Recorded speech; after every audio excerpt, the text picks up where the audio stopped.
Eu sou irmã Simone, do Instituto Irmãs de São José. Nesse ano, dedicado a São José, nosso padroeiro, estamos oferecendo, aos 19 dias de cada mês, uma reflexão, uma série de meditações a partir da carta apostólica Patris Corde, de Papa Francisco. A mim coube refletir com vocês o segundo parágrafo dessa carta, Pai na Ternura. É um parágrafo muito bonito, que, porém, apresenta um desafio na sua leitura, o de saber conjugar ternura com firmeza, com solidez na fé e nos valores que suportam e guiam a aventura humana nesta vida. Mesmo não estando à altura desse desafio, que eu não estou, vamos enfrentá-lo, confiando nessa verdade que Papa Francisco mesmo traz na carta, nos lembra na carta. Quando sou fraco, então é que sou forte, porque é justamente na nossa fraqueza, na minha fraqueza, que a força de Deus se manifesta. Então, a partir dessa fé, dessa confiança, que a gente compartilha com você, aquilo que nós podemos refletir, a partir desse parágrafo da Patris Corde. Eu vou tentar organizar essa apresentação em 3 pontos, 3 momentos, na verdade. No primeiro, o nosso olhar se dirige ao conceito de pai. E aqui queremos não tanto olhar diretamente a São José como pai ou a Deus Pai, mas a essa realidade, a paternidade e o lugar que a figura do pai ocupa na vida do filho, da filha.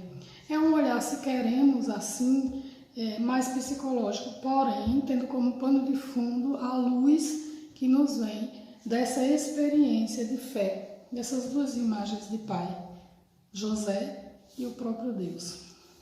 No segundo momento, nos debruçaremos sobre a palavra ternura. Afinal, o capítulo é intitulado Pai na Ternura. Papa Francisco dá a São José esse título, inusitado, ou pelo menos incomum até agora. Qual o seu sentido? O que significa a palavra ternura? Como esta nos ilumina? E a partir da palavra de Deus, olhar para José através dessa lente, a lente da ternura. A ternura de Deus que José contempla e transmite ao seu filho Jesus. Muito ligado, e fazendo uma separação apenas didática, focaremos o olhar sobre a apresentação de Papa Francisco na Patris Corde, em que ele une ternura e fragilidade, fraqueza, vulnerabilidade. Quando estamos falando de ternura, estamos falando também dessa realidade humana, que nos visita a todos e que visitou também a José, um homem como nós. Esperamos conseguir concluir ao primeiro momento, retornando ao primeiro momento, para dizer como, do nosso ponto de vista, essa potência da fragilidade terna seja aquilo do que precisamos para recuperar na contemporaneidade a força desse lugar teológico, que é o Pai. Um psicanalista italiano se pergunta o que resta do Pai. Estamos falando de Massimo Recalcari. E ele mesmo responde, muito pouco, muito pouco.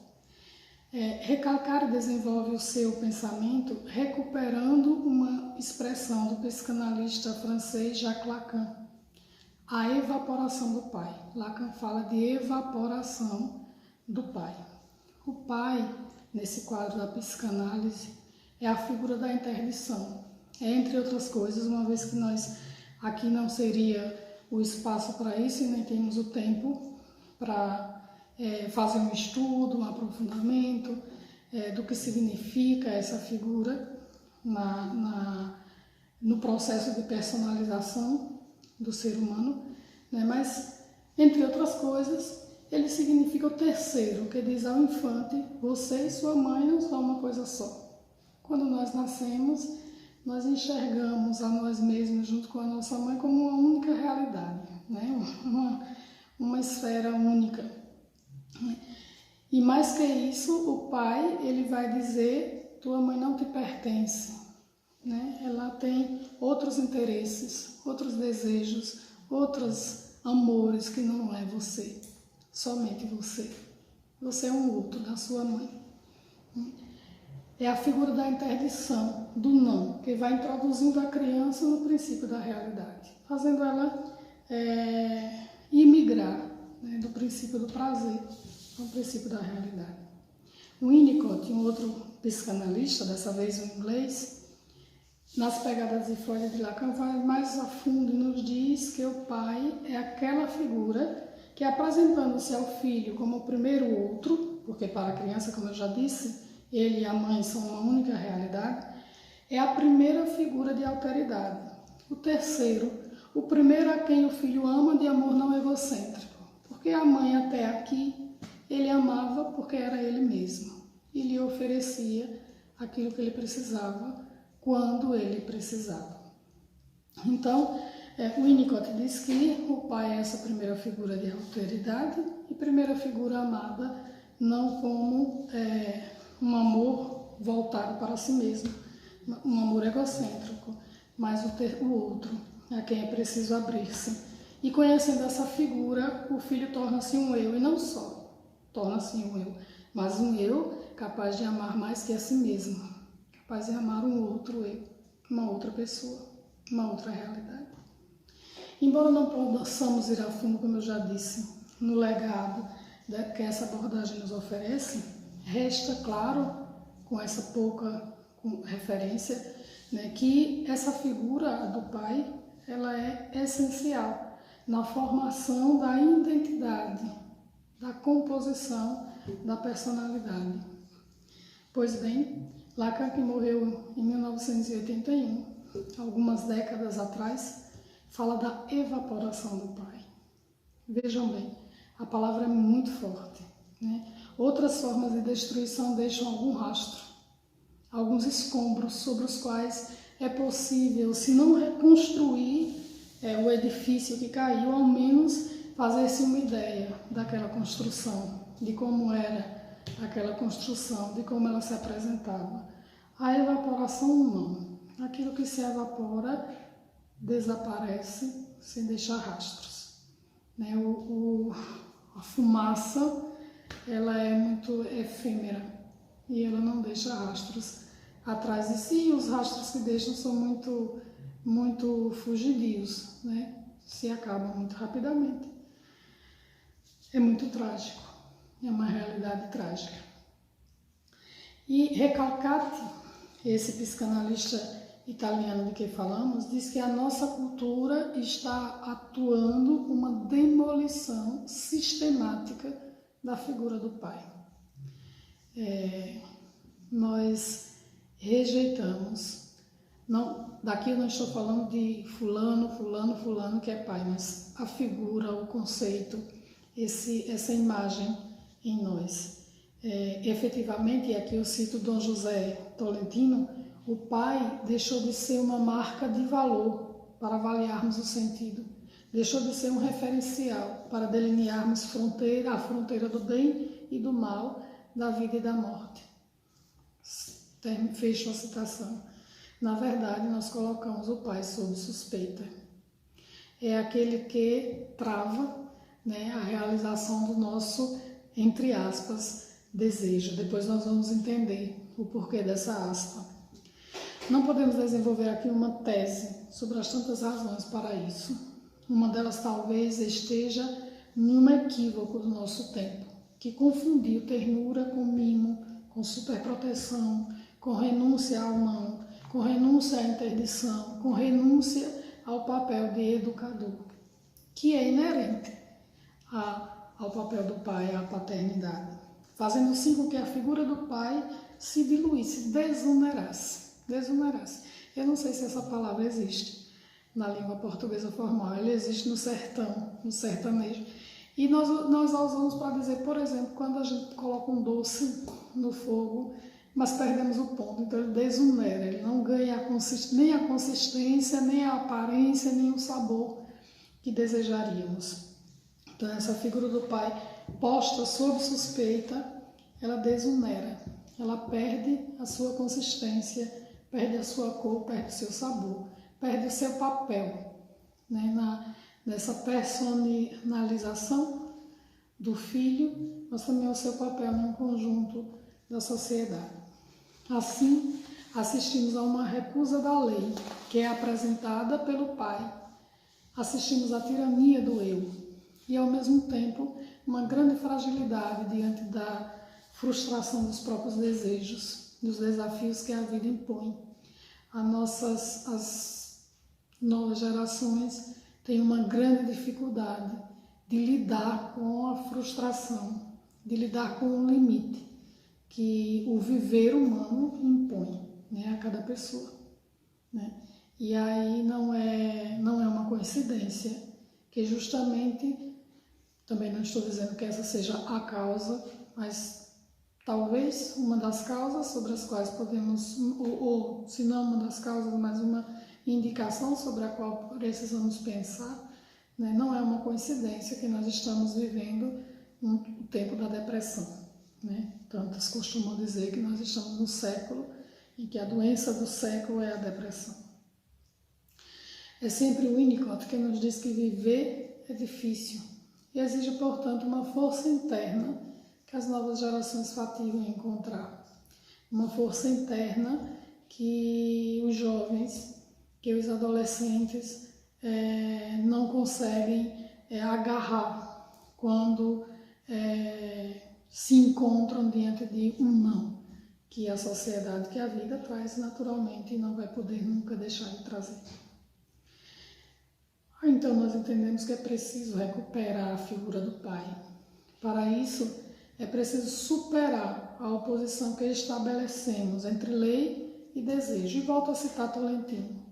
Ele diz assim: a recuperação do pai implica, porém, que aceitemos que a lei não é uma ameaça, mas uma condição do próprio desejo e do desejo autêntico.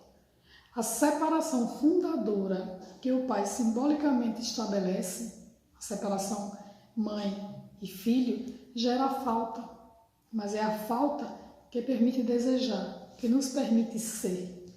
Aquele desejo que antes eu coloquei entre aspas, que pusemos a figura do pai sob suspeita, porque parece que é essa figura da autoridade que nos impede de viver o desejo.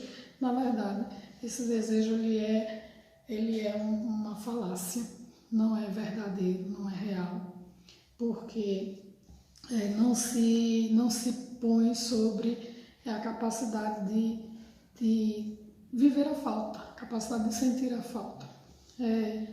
Maria Rita Kell, uma psicanalista muito famosa brasileira, ela diz que ela apresenta a depressão não como a doença da falta, mas como a doença da falta, da ausência da falta, da saciedade. É dos rostos desse mal do século, é a saciedade, não faltar nada, não viver a experiência da falta. Será que a gente se encontra pensando nisso com o modo como a nossa sociedade se organiza hoje? E é interessante quando Maria Rita Kell traz isso, porque Orígenes, um escritor dos primeiros séculos da igreja, um escritor alexandrino, ele dizia que o maior mal da humanidade é a saciedade. Porque quando não temos a falta, quando nos encontramos diante da saciedade, a única coisa que nos resta é a noia, o tédio, que não nos permite mais viver. É preciso pensar sobre isso. Não obstante, para continuarmos, a imagem de Deus Pai e a paternidade humanas precisem ser purificadas, ela é essencial para a nossa organização como pessoa e como sociedade. Do contrário, seremos obrigados a assistir cada vez mais construtos de valor, né, sobre os quais construímos as relações humanas, as relações interpessoais, mas as relações também entre povos, também entre nações, se desmoronando sob o nosso olhar perplexo, né, como perplexos estamos diante do cenário sociopolítico atual, por exemplo. O Brasil sendo o maior exemplo disso, mas com problemas que nos deixam mesmo perplexos em todo o mundo. Onde, pela dificuldade pessoal de impor-nos limites, chegamos aos totalitarismos, à tirania do eu, à barbárie, né? A ausência de limite no viver social é a mesma coisa que a barbárie, né? Onde o espaço do outro é negado para dar lugar sem nenhum arreio, sem nada que pare a minha corrida, dar lugar às minhas exigências. E isso o testemunhamos não só na cena política, mas também no microcosmo, nas relações cotidianas. Basta pensar, por exemplo, como cresce a demanda pelos advogados que tratam só das relações condominiais, né? Difícil viver próximo, difícil viver a proximidade. A figura de José, pai de ternura, pode nos acompanhar, eu acredito, com segurança, nessa tarefa de retomar como esse símbolo que nos faz humanos, né? E aqui passamos ao segundo momento. Pensemos no significado de ternura e como José pôde ser identificado como pai na ternura por Papa Francisco. O dicionário, ao definir ternura, fala de algo que é mórbido, que é suave, que é flexível, algo que não é duro e até que se quebra, que se mastiga, se trata de comida, com facilidade. Mas nós, quando pensamos em ternura, geralmente pensamos no campo dos sentimentos, no campo das emoções. Terno, quando pensamos em terno, estamos pensando geralmente nas pessoas, em uma característica que visita, que habita as relações interpessoais. O estilo de ser pai na ternura, estilo que Papa Francisco dá a São José, é um estilo de coração. Quando eu penso em pai na ternura, eu penso em Patris Corde, pai no coração. O que é então o coração? O coração de um homem é o motor da sua vida. Na Sagrada Escritura, viver significa posicionar o próprio coração, escolher, fazer discernimento. É o lugar onde a vida é colocada em jogo, posta dentro da partida, onde se tecem as escolhas, as decisões, lugar capaz de localizar o verdadeiro tesouro da vida. E Jesus vai nos dizer, no capítulo 6 de Mateus, onde está o teu tesouro, aí está o teu coração. O coração, cardia no grego, designa a pessoa na sua unidade de consciência, de inteligência, de liberdade. É a sede da memória, onde se guardam os eventos significativos. É o lugar espiritual por excelência. A tradição bizantina o chama lugar de Deus. Lugar de Deus, porque é o lugar onde Deus fala, educa e se faz presente. O profeta Oséias, em um texto belíssimo, nos diz: te levarei ao deserto e falarei ao teu coração. Poderíamos dizer também: te levarei ao deserto e falarei no teu coração. E São Paulo, o amor de Deus é derramado em nossos corações. Então ele é o lugar desse lugar de Deus, lugar desse encontro com Deus. Se o coração é bom, tudo será bom. Se o coração é ruim, tudo será ruim. O coração na Sagrada Escritura é ainda o lugar da luta espiritual, da escolha justamente entre o bem e o mal. É a parte exposta às doenças espirituais, como a esclerocardia, coração esclerosado. Jesus, no encontro com os discípulos de Emaús, faz essa acusação: como o vosso coração é endurecido. No grego, como o vosso coração é esclerosado. É o lugar da tibieza, a frieza espiritual, a indiferença às coisas espirituais. E ainda, lugar da duplicidade, do engano. Lembram Jesus, quando questionado a respeito da pureza ou não dos alimentos, é de dentro do homem, do coração do homem, que saem as maldades, as coisas ruins.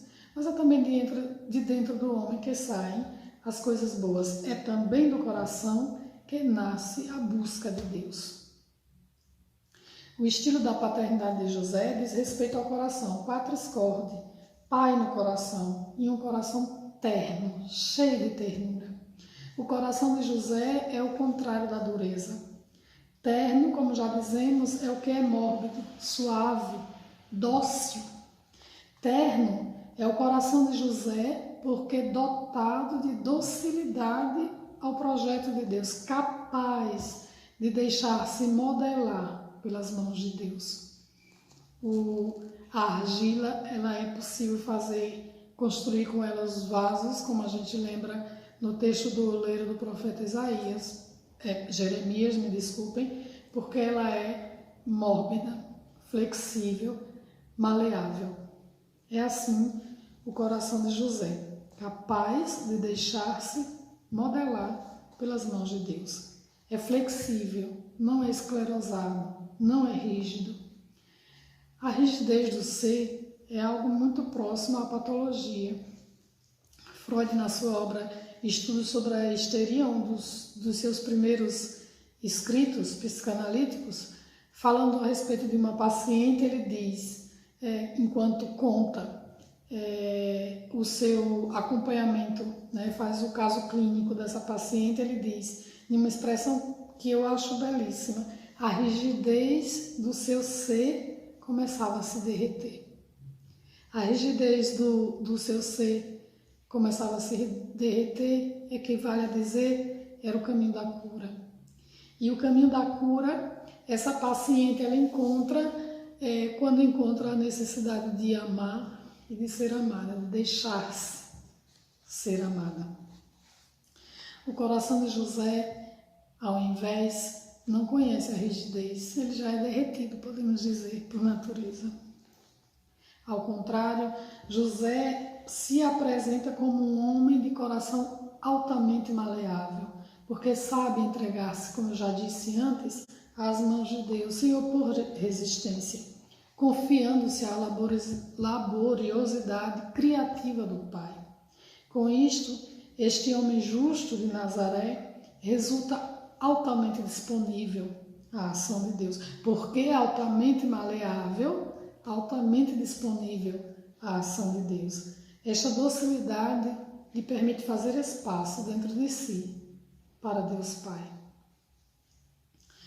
Gostaria de refletir 2 pontos aqui dentro. O segundo já vai ser o início do terceiro momento que eu anunciava na introdução. José é a ternura no acompanhar o crescimento de Jesus. Papa Francisco, ele sustenta na sua carta que Jesus viu a ternura de Deus na ternura de José. É uma expressão de um conteúdo, de uma carga teológica finíssima, fortíssima e belíssima. José seria a transparência da ternura de Deus Pai. Ele, José, que na sinagoga escutou muitas vezes que Deus é Deus na ternura, que sua bondade é para sempre, que sua bondade é para todos. E Jesus, o Filho de Deus, ele não cai do céu como se fosse um estranho à experiência humana, mas entra no mundo pelo útero de uma mulher, é acolhido no calor de uma família e no seio de um povo. E ele é introduzido no seio desse povo, na estirpe de Davi, através de José. Durante os anos de sua vida escondida, Jesus é conhecido como filho de José, de Nazaré, como o filho do carpinteiro e também como carpinteiro. Ele chega a ser identificado como carpinteiro. Seu lugar de crescimento, seu lugar de formação é a oficina de José, cujo nome, José, significa aquele que reúne, que une, que faz crescer. José é um homem, como bom judeu, embebido da palavra de Deus e dela aprende a ser pai, pela paternidade de Deus, que é uma paternidade terna por excelência.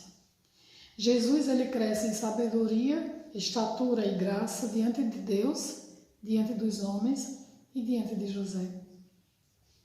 José não é só o que faz Jesus crescer através do seu trabalho, né, através do sustento que lhe oferece, mas que vê Jesus crescer. Os olhos do Pai estão fixos no seu Filho, como os olhos de Deus estão abertos sobre o mundo. Essa palavra nos faz lembrar o salmista que diz: os olhos do escravo estão fitos nas mãos da sua senhora, como os olhos da escrava estão fitos nas mãos da sua senhora, os nossos olhos estão fitos no Senhor. Os olhos de José estão fixos no Senhor e no Filho, no seu Filho. José contempla Jesus como contemplou a paternidade de Deus, da qual aprendeu. Deus é um Pai presente, envolvido nas experiências dos seus filhos. Deus, ele não deixa os seus filhos sozinhos. Não impede que vivamos as nossas experiências, inclusive aquelas dolorosas, mas não nos deixa sozinhos. E aqui eu lembro o filme A Paixão, de Mel Gibson. Já tem alguns anos que foi lançado, me parece em 2004, 2005. A última cena, quando Jesus morre na cruz, o Pai não interfere, não impede a morte de Jesus na cruz, mas o Pai sofre com seu Filho e cai uma lágrima. Cai uma lágrima do Pai sobre Jesus. Deus é um Pai presente, envolvido nas experiências de seus filhos. Como nos recorda o capítulo 11 de Oséias, ele leva o filho no colo até a sua face e acaricia o seu filho. Esse é o respiro de Deus. E esse é o respiro de José, que Jesus aprendeu. Na internet finalmente saíram muitas imagens de José, que é de uma ternura imensa. Eu convido vocês a procurar algumas dessas imagens, a contemplá-las e a rezar com elas. Para Papa Francisco, José é modelo dessa ternura. E essa é uma característica teológica, enquanto expressa é uma categoria teológica, enquanto expressa uma das características de Deus. Deus misericordioso, eterno. Este é o Senhor, nos diz o salmista. Essa característica nos envia ao grande leque das nuances do amor. Um amor que lembra o pathos de Deus, a paixão, sua capacidade de mudar. Embora a teologia tenha se construído sempre sobre a imutabilidade de Deus. Essa era uma das suas características. Mas com a encarnação Deus mudou, porque o Verbo, o Filho, assumiu uma nova natureza, uma segunda natureza, aquela humana. Então, aqui a gente enxerga essa maleabilidade,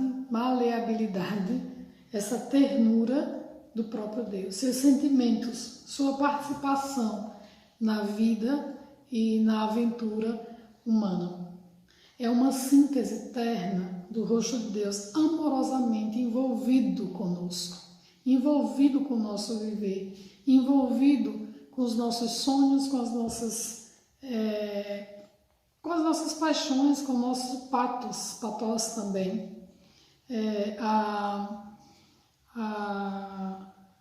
Uma das constituições do Concílio Vaticano II diz: as esperanças, as alegrias, as dores e as angústias do homem de hoje estão presentes na Igreja, porque estão presentes em Deus.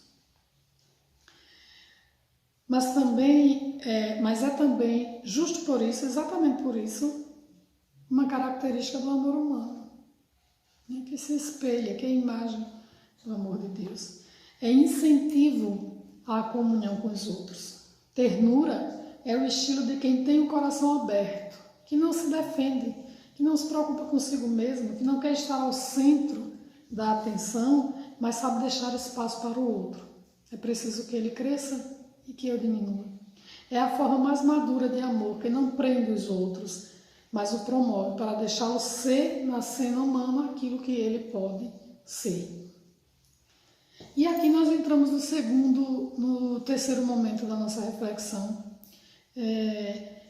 onde, olhando a Patris Corde, a gente vê que Papa Francisco faz essa ligação, ternura, com fragilidade, com vulnerabilidade.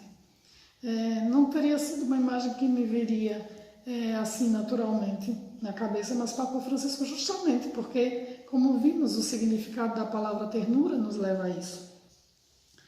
A história da salvação, ela se cumpre na esperança contra toda a esperança. José, ele não é apresentado como um herói. Não estamos diante de um super-homem, mas como um homem, uma criatura. E o projeto de Deus o perturba, desestabiliza, mas ele sabe que o chamado de Deus se dá na percepção de sua realidade, daquilo que ele é, com seus sonhos, com seus projetos, com seus limites, com suas dificuldades. O homem vê as aparências, Deus vê o coração. E José sabe disso, José experimenta isso. O seu coração é frágil, o seu coração é vulnerável, o seu coração é maleável, terno, fácil de quebrar, mas se inclina diante da palavra de Deus que lhe é dirigida. E efetivamente, se não fosse maleável, se não fosse flexível, se fosse rígido, não poderia se inclinar. Esse movimento que expressa, inclusive, a atitude de adoração, inclinar-se para beijar a Deus, adorar é beijar. Esse movimento ele só é possível se eu sou maleável, se eu sou uma rigidez que não se dobra, eu não posso fazer esse movimento de inclinar-se diante da vontade de Deus. Nas poucas pinceladas que o Evangelho traça do rosto de José, aparece um homem à escuta da palavra de Deus, que escolhe, ao invés de despedir Maria, confiar nela e confiar em Deus. E confiando-se em Deus, toma Maria e o menino consigo. Vê a sua fragilidade não como uma tragédia, não como uma impossibilidade de entrar, sentar nessa mesa da Trindade, entrar nesse projeto muito maior que ele, muito maior que qualquer um de nós. Mas como um lugar, vê a sua fragilidade não como uma tragédia, não como uma impossibilidade, um impedimento, mas como um lugar do desenrolar-se da potência e da ação divina. Lembra Paulo? Quando sou fraco, então é que sou forte. Deus age não apesar da minha fraqueza, mas age em mim, lembra Papa Francisco, justamente por causa da minha fraqueza, que gera essa cratera, essa abertura para a ação de Deus. O homem desenhado por Deus é sempre pequeno, é sempre frágil. A ausência de heroísmo é a oficina onde Deus se revela. José é o justo que sabe escutar mais a grandeza de Deus que a própria fraqueza. Olha aqui o segredo. Assim, Papa Francisco lembra nesse capítulo da Patris Corde. José não é tanto homem das palavras, de fato, ele é conhecido na tradição como homem do silêncio. Mas é homem de palavra, de escuta da palavra de Deus e homem que sustenta a sua palavra. Capaz de descentralizar-se para sintonizar-se com o Pai e com seu filho, o filho do Pai. É o homem escondido, mas também um protagonista da história da salvação. Não quer possuir o filho, guardá-lo para si, mas o lança no mundo, palco da ação salvífica de Deus. A beleza de José está também no fato que não vai buscar grandes recursos pessoais, não é um herói, não pretende ser. Confia no que o Pai já lhe deu para realizar o seu projeto. É ainda o homem do silêncio, de um silêncio eloquente, que fala mais que palavras, de um silêncio eloquente que fala mais que palavras. Suas palavras são pronunciadas não com a voz, mas com o seu coração, e do seu amém, que é a sua palavra, Deus Pai realiza, junto com o fiat de Maria, a sua vontade de vida para o povo, de vida abundante. José nos convida, portanto, com a sua ternura, a ter fé em Deus. Ele está entre os patriarcas, é da corrente de Abraão, vem das pegadas de Abraão, de Isaac, de Jacó, de José do Egito. Ele pode operar mesmo com os nossos medos. Essa é a fé de José. O Senhor faz conosco maravilhas, santo é o seu nome. O cântico de Maria pode beníssimo ser também o cântico de José. E pode ser o nosso cântico, se nós pudermos tomar essa figura como um modelo, um guia, uma luz na nossa vida. Então, concluindo, como pode José nos ajudar na tarefa gigantesca de recuperar o que restou da figura do pai? Lembra? A evaporação do pai, ensinando-nos, essa é uma das formas, que ternura não é ausência, não é superproteção, não é um sim indiscriminado e sem discernimento, um sim, sim, sim, sim, mas capacidade de amor que liberta e lança o filho na cena da vida, consciente de sua fraqueza. Pai, se for possível, afasta de mim esse cálice, mas firme na adesão a um outro com O maiúsculo, que se apresenta como salvação terna, mas que seja feita não a minha, mas a tua vontade. O mergulho nessa figura do Pai, nesse conceito de Pai, que nos permite renunciar à nossa vontade, ao nosso desejo. Né? E só uma pessoa que cumpriu, né, a tarefa de personalização, ela pode renunciar ao seu desejo. Não se perde, né, renunciando a si mesma. O Evangelho de Lucas nos apresenta o texto em que Jesus não retorna de imediato a Nazaré com seus pais, mas permanece no templo, maravilhado. Maravilhado não com as paredes do templo, né? Mais adiante no Evangelho nós vemos que enquanto os discípulos com o templo, Jesus não é que está ali maravilhado com isso, mas maravilhado com a presença de Deus ali. Jesus ele não se perde simplesmente dos pais, mas ele se encontra em Deus, emergido no amor de Deus. É isso que o encanta, que o fascina, que o maravilha. Tem 12 anos, é a idade que marca o fim da infância, em que o menino judeu começa a ser tratado como um membro do povo. Lembra? Quando Jesus faz, por exemplo, a multiplicação dos pães. 5 homens, fora mulheres e crianças, porque mulheres e crianças não eram contadas. A partir dos 12 anos, o menino começa a ser contado. Inicia um novo ciclo. Então, Jesus já era autônomo ali, podia ter ficado no templo, mas ele não fica ali para sempre. Volta para casa com seus pais. E o Evangelho sublinha que ele era ali submisso, mesmo já sendo adulto para a cultura judaica. A ternura de José, que certamente era a ternura também de Maria, não significa renúncia de exercer uma autoridade saudável sobre o filho. Jesus era-lhes submisso. Escuta sua mãe, escuta seu pai.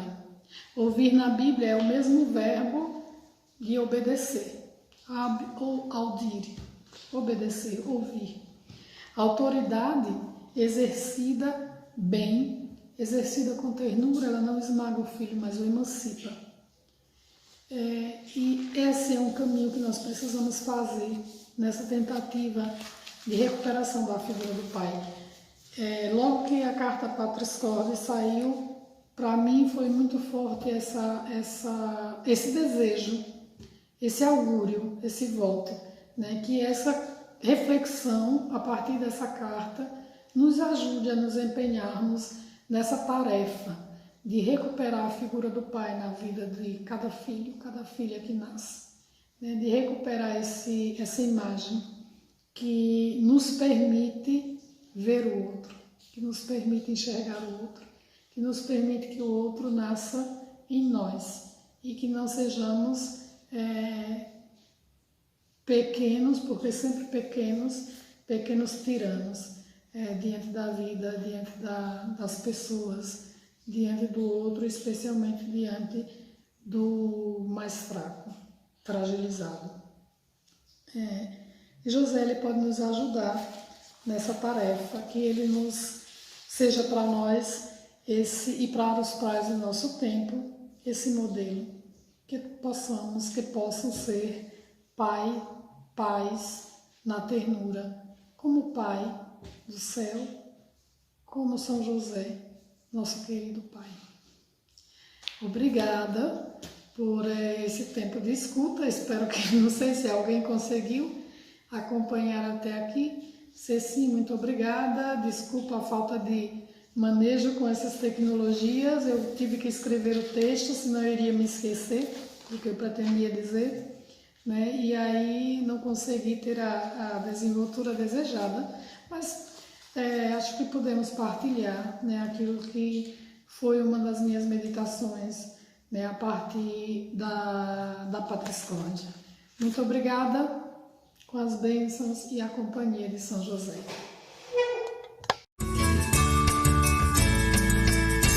Meu bom José, meu bom José, pobre carpinteiro lá de Nazaré. Meu bom José, meu bom José, o santo do povo, modelo de fé. Meu bom José,